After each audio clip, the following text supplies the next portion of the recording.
है, पंखा देखना है, पेड़ देखना है, कोई चीज ऐसे ऊपर हम देखते हैं तो एक कोण बनता है।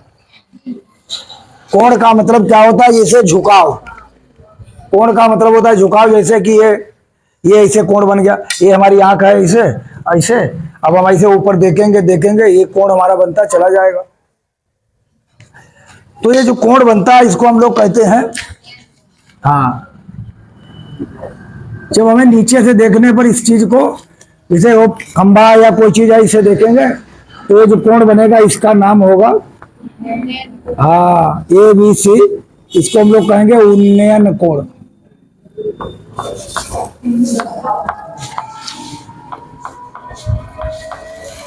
उन्नयन कोण।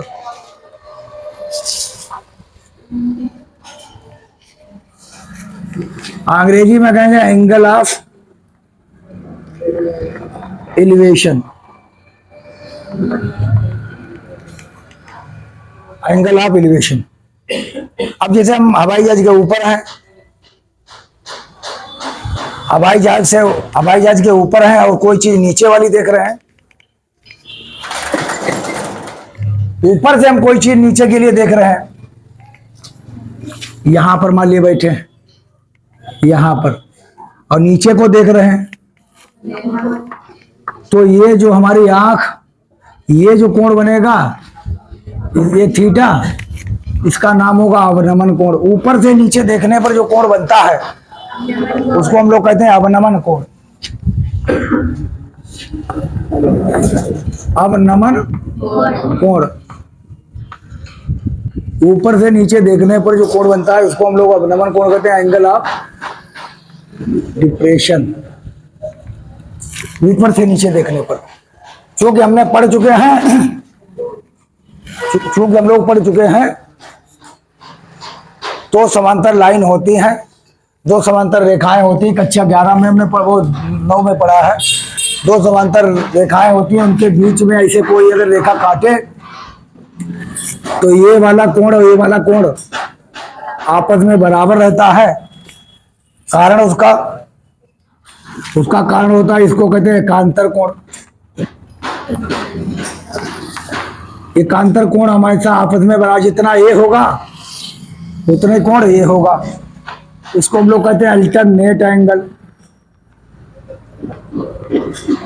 अल्टरनेट एंगल, एकांतर कोण, इसको हम लोग कहते हैं अल्टरनेट एंगल। तो एकांतर कोण बराबर होता है अल्टरनेट एंगल। अगर ये थीटा है तो इधर वाला भी एक थीटा होगा, क्योंकि ये दोनों समांतर लाइन है, ये वाली और ये वाली, और ये कोण थीटा है तो ये भी कोण कितना होगा? थीटा। तो इसका नाम होगा अल्टरनेट एंगल, एकांतर कोण। बस नीचे से देखने पर, नीचे से जैसे हम पंखा देख रहे हैं तो हमारी आंख और पंखे के बीच जो कोण बनेगा उसको कहेंगे उन्नयन कोण। ऊपर से नीचे देखेंगे अवनमन कोण। तो ये दो कोण होते हैं, उन्नयन कोण और अवनमन कोण। हाँ, अब इन्हीं पर हमें सवाल लगाना है। केवल एक ही फार्मूला में याद रखना है। एक हमने बताया था लाल बटे कक्का, यहां से हमने बताया था। बताइए यहाँ पर क्या क्या लिखे हैं, बताइए तुम। हाँ, यस भाई, सब मालूम हो जाए।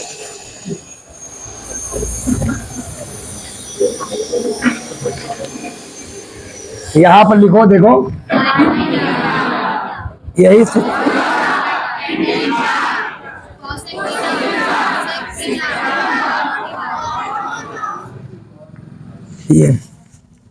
ये मेरे का यही सवाल लगेंगे इसमें। देखिए अब जैसे इसमें ये थीटा है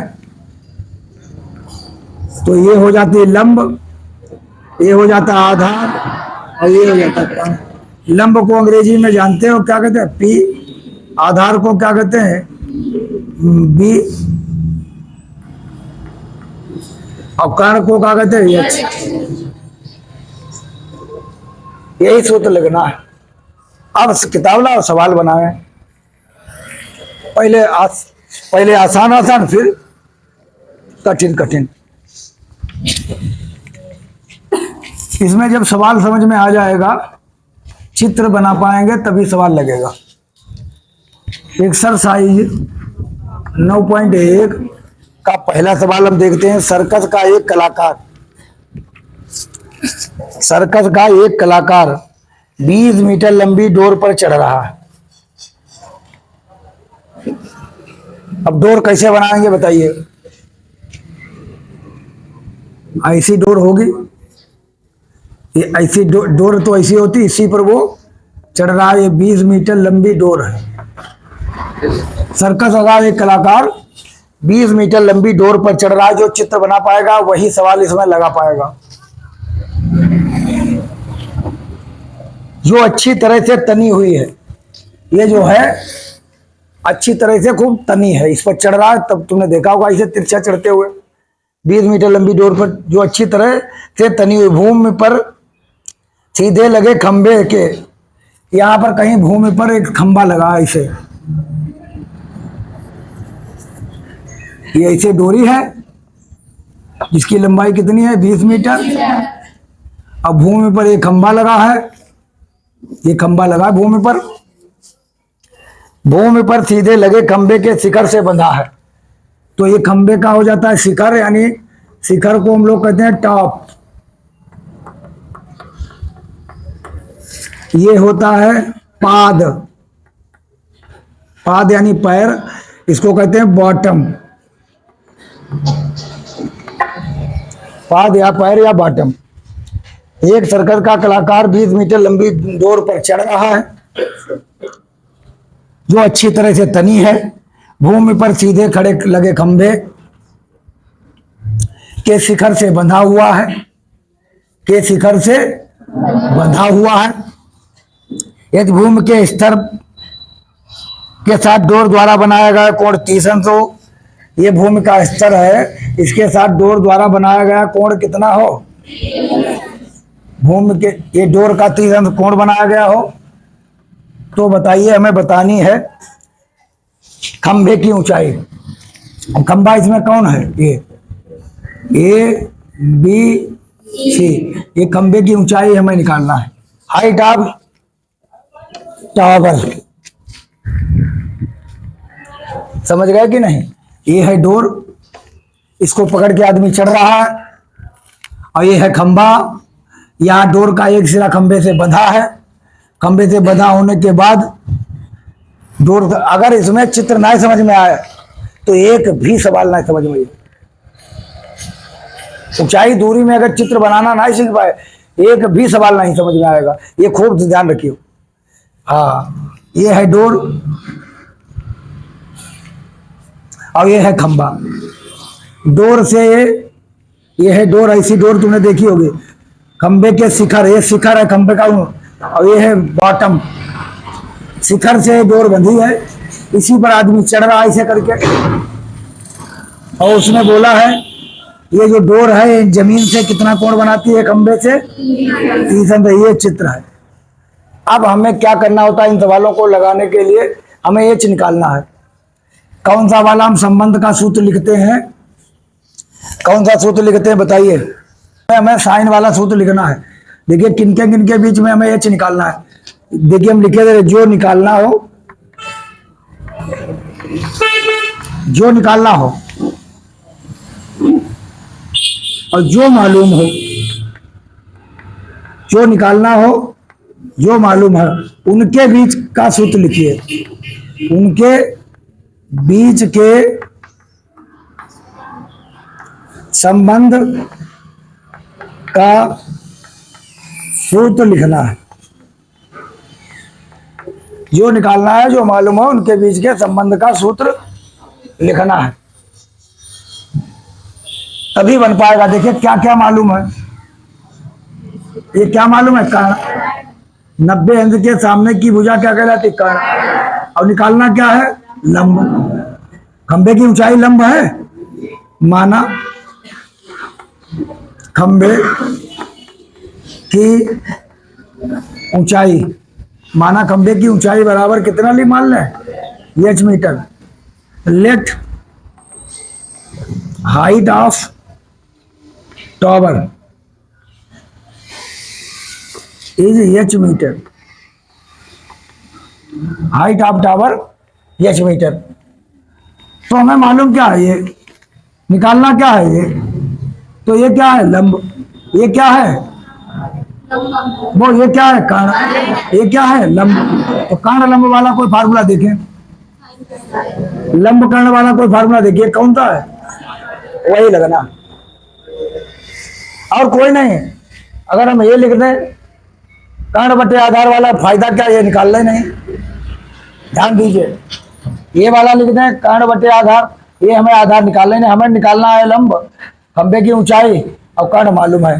तो हम क्या लिखेंगे बताइए, साइन 30 बराबर साइन थीटा बराबर, साइन बराबर क्या होता है लंब बटा कर्ण।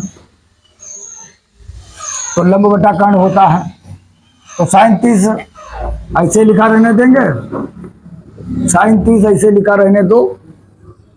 तो साइन 30 लंब बटा कर्ण, लंब ढूंढो, लंब कितना है एच, और कर्ण बताइए 20। साइन 30 का मान, साइन 30 का मान सभी जानते हैं कितना होता है 1/2। साइन 30 का मान होता है 1/2, तो 1/2 रखो बराबर एच बटा 20। ठीक है, अब कैंची गुणा करेंगे इधर इधर की, 2h बराबर 20 करना 20, तो h बराबर 20/2। लीजिए आ गया आंसर। खंबे की ऊंचाई कितनी आ गए, h बराबर 10 मीटर। अब यही इसी में प्रयोग होता है त्रिकोणमिति, यही पढ़ना जरूरी है कि हवाई जहाज उड़ाना है कितने कोण पर, समझ गए गणित कहाँ प्रयोग होते हैं, 30 अंश के कोण पर उड़ाना होगा। नहीं जैसे भी हवाई जहाज उड़ाने में या कहीं पर बिल्डिंग पर चढ़ने में कितने कोण पर चढ़ना, ये सब इसी का प्रयोग होता है वहां पर। और तुम्हें जब इसका प्रयोग मालूम नहीं होगा तब तुम कैसे जा पियोगे, या गणित ही सीखी जाए विद्यावाद, गणित और फिजिक्स से, फिजिक्स और गणित से सीखी जा सकती है। चलिए अगला सवाल हम देखते हैं, पहले सरल सरल देखते हैं, कब चौथा देख लेते हैं, पहले थोड़ा सरल सरल देख लेते हैं। घूम के एक बिंदु से, पहले थोड़ा आसान देख लें, बहुत कमजोर बच्चा है हमारे पास। घूम के एक बिंदु से जो मीनार के पाद से, बताओ मीनार कैसी बनाना है, मुझे ऊंची मीनार कैसी बनाना है, ऊंची। ये हमने मीनार बना दी,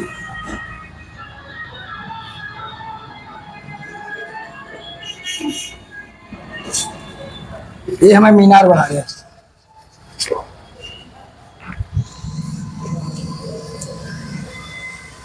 भूमि के एक बिंदु से, कहीं पर ये जमीन है, जमीन ये अर्थ है, अर्थ के एक बिंदु से, इसको भी मिला लो, वो मीनार है। भूमि के एक बिंदु से जो मीनार के पाद बिंदु से 30 मीटर की दूरी पर है, जो मीनार के पाद बिंदु से, मीनार का पाद बिंदु यानी बॉटम कहाँ है ये, और यहां से यह बिंदु कितनी मीटर की दूरी पर है, चित्र बनेगा तभी सवाल लगेगा। भूमि के एक बिंदु से जो मीनार के पाद बिंदु से कितनी दूरी पर है, 30 मीटर की दूरी पर है।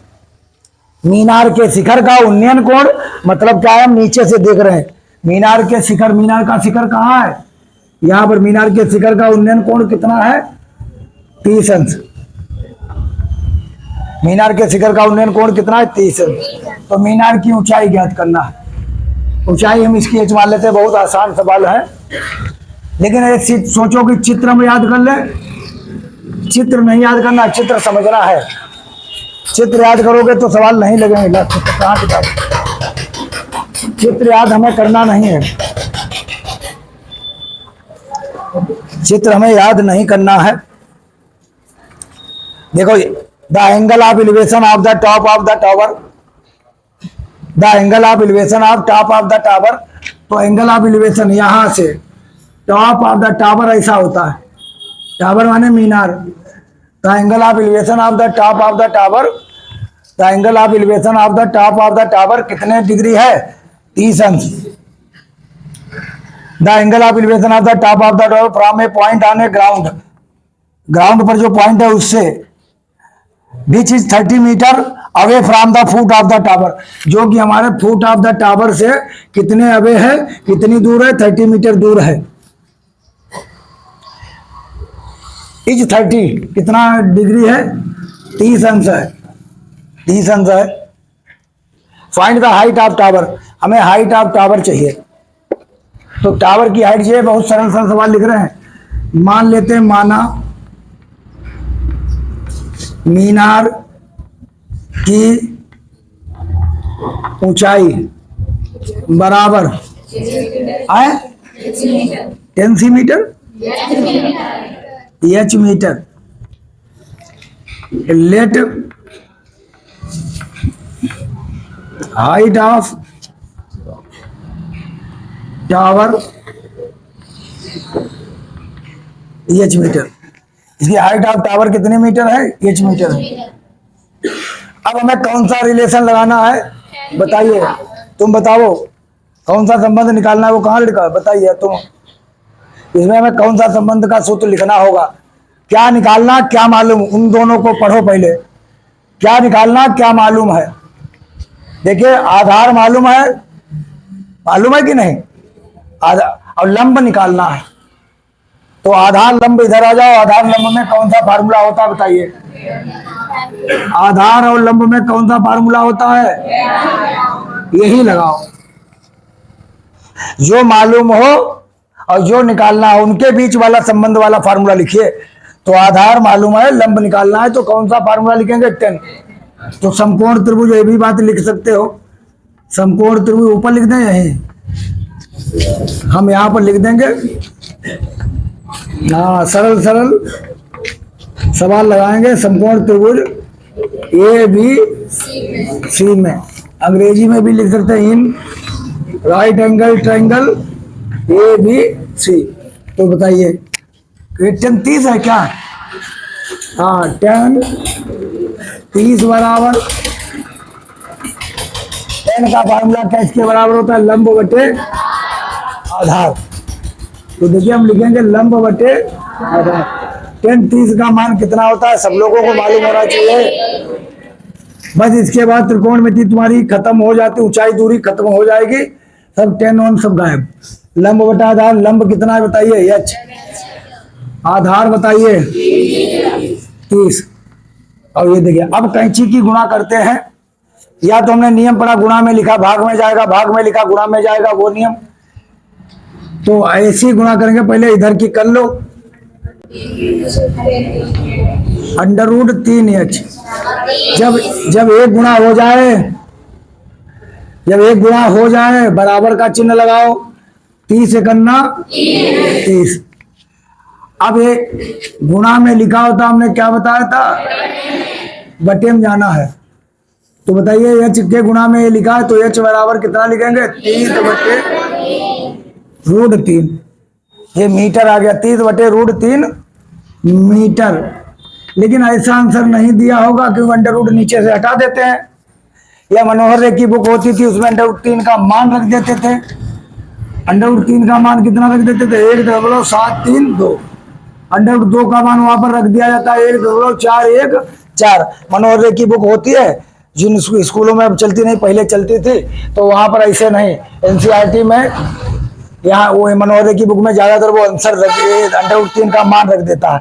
यहाँ पर मान नहीं रखते हैं। यहाँ पर कैसे करते हैं? यहाँ पर बटे 3 लिखा है, तो इसको √3 हटाने के लिए √3 से अंश व हर को गुणा करने पर तो multiply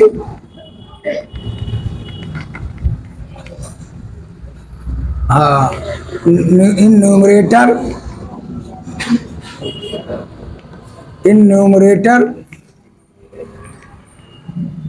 and denominator, in numerator and denominator y √3। तो नीचे √3 से गुणा करने पर, गणित में भाई ऊपर नीचे कुछ भी कर लो, जैसे 3 बटा 30 लिखा है, ऊपर तुम 3 लिख लो, नीचे 3 लिख लो, कोई फर्क नहीं, 3 3 कट जाएगा, 3 3 क्या होगा, कट जाएगा। तो जितना काम नीचे करना है उतना काम ऊपर करिए। तो h बराबर 30/√3, तो √3 से ऊपर करो, √3 से नीचे करो, तो h बराबर कितना हो जाएगा, 30 इंटू में √3। और हम लोग जानते हैं कि √3 की गुणा कितनी हो जाती है, 2 बार। √3 की गुणा कितनी होती है, कैसे, तुम बीच वाले लड़का,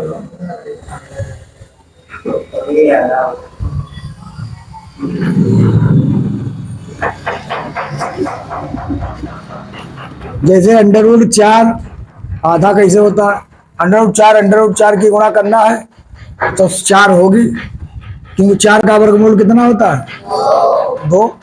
इस 4 का वर्गमूल कितना होता है, 2, तो 2 दूनी 4। तो गणित बोल देती है कि चाहे वर्गमूल निकालो और चाहे डायरेक्ट लिख दो, कहाँ वर्गमूल निकालोगे, √4 की गुणा करना, खाली 4 बचेगी,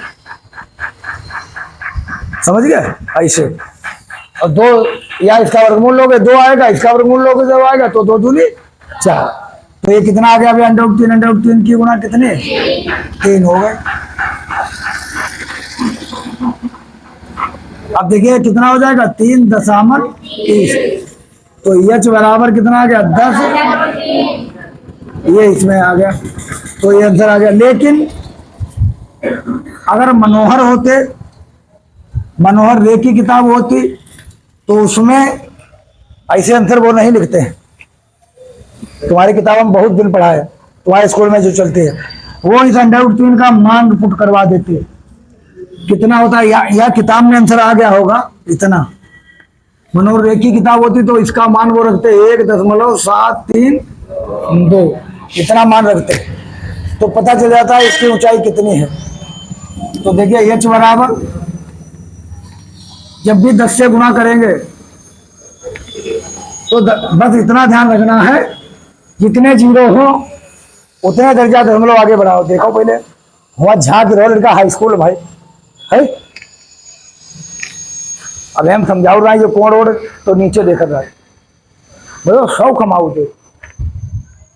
जो बच्चा ये ना समझ के आवे कि हमारे पैसा लग रहे हैं, कोचिंग हमारे सीखना है कुछ, बेकार।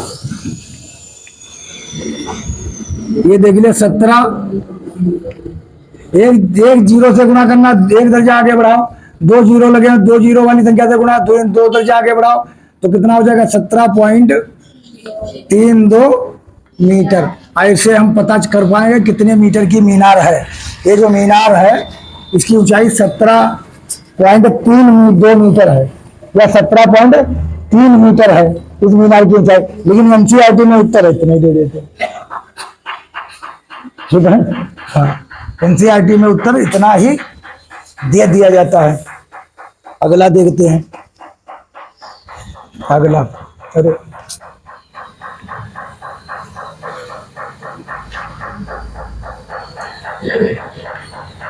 देखिए ये भी बहुत चित्र बनेंगे तभी सवाल लगेंगे, चित्र बनेंगे तभी सवाल लगेंगे। यहाँ पर चित्र बनेगा तभी सवाल लगेगा। भूमि से 60 मीटर की ऊंचाई पर एक पतंग उड़ रही है। जमीन है, भूमि है, वहां से 60 मीटर ऊंचाई पर एक पतंग उड़ रही है। देखिए ये जमीन है और ये ऊंचाई कितनी है, 60 मीटर की ऊंचाई पर एक कहीं पतंग उड़ रही है। एक लड़का हो रहा है जो तुम्हारे संग आ रहा है, कहा नाम, अरे नहीं तुम हो, हाँ। ये जमीन है, ग्राउंड है, यहाँ से कितने मीटर की ऊंचाई पर एक पतंग उड़ रही है, 60 मीटर। बेटा सीखना भी है इसको। जमीन से 60 मीटर की ऊंचाई पर एक पतंग उड़ रही है। पतंग में लगी डोरी को स्थायी रूप से भूमि के एक बिंदु से बांध दिया गया है। यहाँ पर पतंग है काइट, इसमें कोई डोरी लगी होती है, इसे डोरी तो हमेशा इसे होती, पतंग हम उड़ाते हैं, पतंग ऊपर है तो नीचे से ऊंचाई नाप ली 60 मीटर, और ऐसे हम डोरी पकड़े होते हैं, ऐसे ऐसे खींचते हैं। तो वहां पर कितनी ये डोरी लगी है, यहाँ पर ये ऐसे डोरी होगी कि नहीं, पतंग में ऐसे डोरी बंधी होगी। चलो, एक बिंदु से बांध दिया गया भूमि के, यहाँ पर खूंटा उटा गड़ा होगा जमीन में, यहां से डोरी बांध दी, अपने आप उड़ती रहती है हवा में, ठीक है। भूमि के द्वारा, भूमि के साथ डोरी का झुकाव 60 अंश है, भूमि के साथ, ये भूमि में हो गई है, इसके साथ इस डोरी का झुकाव कितना है, 60 अंश है। डोरी का झुकाव कितना है, 60 अंश। बिना चित्र के सवाल नहीं, ये मानकर कि डोरी में कोई ढील नहीं है, डोरी की लंबाई ज्ञात करना है, तो इसके नाम लिख देते हैं ए बी सी। अब डोरी कौन सी है, डोरी एसी है, डोरी यहां पर क्या है, एसी की लंबाई मुझे ज्ञात करना। कितना आसान सवाल है, पहले हमने आसान वाले ही देख लिए, क्योंकि kite is flying at a height 60 meter, एक kite is flying at a height 60 meter, ठीक है। सोचो जैसे हम लोग पतंग उड़ाते हैं, पतंग वाले उधर उधर रोड पर उड़ रही है ऊपर, तो वहां से खंबा खड़ा करके नाप सकते हैं कितने मीटर की ऊंचाई पर पतंग है, 60 मीटर की ऊंचाई पर। अबव द ग्राउंड, ग्राउंड के ऊपर, the string attach to a kite is temporarily tight, जो पतंग से एक स्ट्रिंग बंधी है, पतंग से एक स्ट्रिंग बंधी है, वो जो टेम्परेली वो क्या है, बहुत टाइट है। अच्छा, कहां पर है, 5 में, tight, tight to a point on the ground, ground के किसी पॉइंट से वो टाइट की गई है। The inclination of the string with the ground is 60, इसका ये जो इंक्लिनेशन है ग्राउंड के साथ झुकाव है वो कितना है, 60 है। Find the length of the string, हमें लेंथ, स्ट्रिंग की लेंथ चाहिए, हमें स्ट्रिंग की लेंथ चाहिए, यानी स्ट्रिंग एसी की हमें क्या चाहिए, लेंथ चाहिए, ये स्ट्रिंग एसी की हमें लेंथ चाहिए, ठीक है। Assuming that there is no slack in the string, slack माने ढील, कोई भी, ये भी मान लेना है कि स्ट्रिंग में कोई ढील आई नहीं है, जो डोरी है उसमें कोई भी ढील उल नहीं है, ढील हुई है पतंग कैसे उड़ेगी। अब देखिए क्या हमें निकालना, क्या मालूम है, हमें एसी निकालना है, एसी होती है कर्ण, और हमें लंब मालूम है, इन्हीं के बीच में रिलेशन लगेगा, जो मालूम हो, जो ना मालूम, जो निकालना हो, जो मालूम हो, जो निकालना हो, उन्हीं के बीच में रिलेशन लगाइए। ये ना कि तुम tan थीटा हर बार में लगाओ। देखिए मालूम क्या, लंब, मालूम हमें क्या करना है, कर्ण, तो मालूम है लंब, मालूम करना है कर्ण, तो लंब बटा कर्ण, ये कब बनेगा, साइन थीटा से। किससे बनेगा, तो यहां पर हम अगर लिख दें साइन थीटा बराबर, अब जगह नहीं डायरेक्ट लिख दिया है, लंब बटा कर्ण, यानी लंब बटा कर्ण, तो साइन 60 का मान सब लोग जानते, लंब बटा कर्ण, लंब बताइए 60, कर्ण बताओ, एसी तो निकालने हैं, तो अब हम कैसे कैंची गुणा करना हम लोग खूब सीख चुके हैं। तो √3 एसी बराबर 60 दूना 120, तो एसी बराबर 120 बटे √3। अब हम क्या करेंगे, अंडर रूट नीचे का हम रखते नहीं, यहाँ √3 से क्या कर देंगे, √3 से ऊपर और √3 से नीचे, तो एसी बराबर 120 √3 बटे में 3, √3 3 चक्कू 12, कितना आ गया, एसी बराबर मीटर लीजिए।